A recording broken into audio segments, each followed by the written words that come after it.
Bismillahirrahmanirrahim.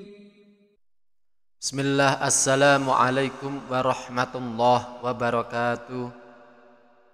Ashhadu an la ilaha illallah wa ashhadu anna muhammadar rasulullah.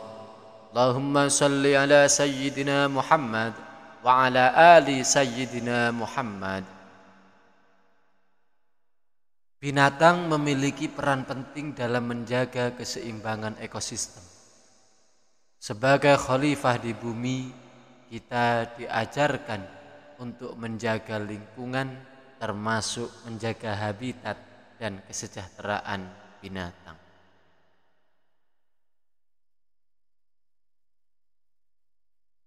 Alhamdulillah, wahai para sahabat dan saudaraku rahimakumullah, kita bisa berjumpa lagi di channel ini, sebuah channel yang memberikan pencerahan kehidupan. Dan semoga kita selalu dilampangkan rizki, diampuni dosa-dosa, dan dipanjangkan umur kita, serta mampu mensyukuri segala nikmat yang telah Allah berikan kepada kita semua. Amin ya Allah ya Rabbal Alamin. Dalam berbagai literatur fikih dijelaskan bahwa bagian tubuh yang terpotong dari hewan yang masih hidup, maka statusnya suci dan najisnya persis seperti bangkai dari hewan tersebut. Dalam arti, ketika bangkai dari hewan tersebut dihukumi suci, maka potongan tubuh tersebut dihukumi suci. Misalnya potongan tubuh dari ikan dan belalang. Sebaliknya, jika potongan tubuh berasal dari hewan yang bangkainya dihukumi najis, maka potongan tubuh dari hewan tersebut dihukumi najis, seperti pada hewan selain ikan dan belalang. Ketentuan hukum demikian berdasarkan pada salah satu hadis. Sesuatu yang terpisah dari hewan yang hidup, maka statusnya seperti halnya dalam keadaan menjadi bangkai. Hadis riwayat Hakim. Namun ketentuan hukum di atas dikecualikan ketika bagian tubuh yang terpotong adalah rambut atau bulu dari hewan.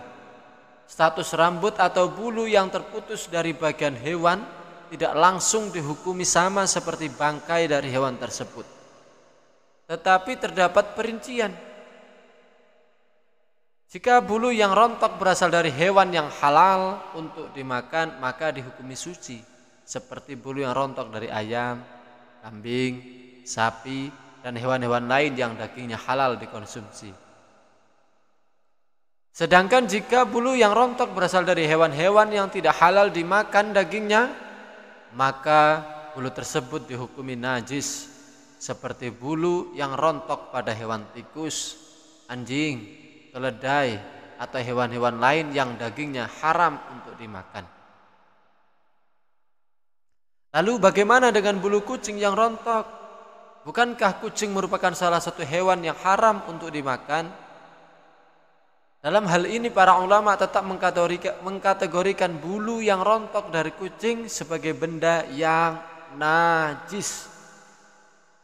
Meski demikian, najis tersebut dihukumi ma'fu atau ditoleransi atau dimaafkan.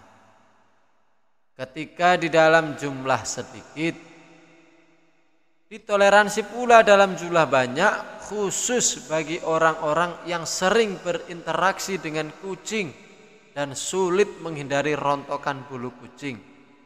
Misal, bagi dokter hewan dan petugas salon kucing yang kesehariannya selalu berinteraksi dengan kucing. Ketentuan hukum ini seperti yang terringkas dalam kitab Hasyiah Al-Baijuri ala Ibni Qasim Al-Ghazali.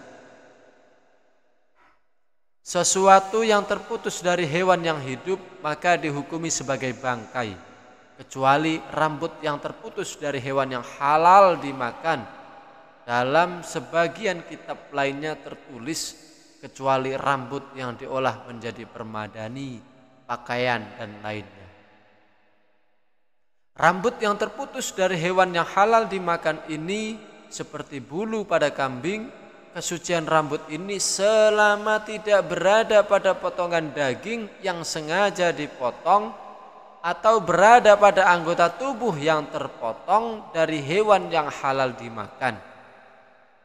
Jika rambut berada dalam dua keadaan tersebut, maka dihukumi najis. Sebab mengikut pada status anggota tubuh yang terpotong itu.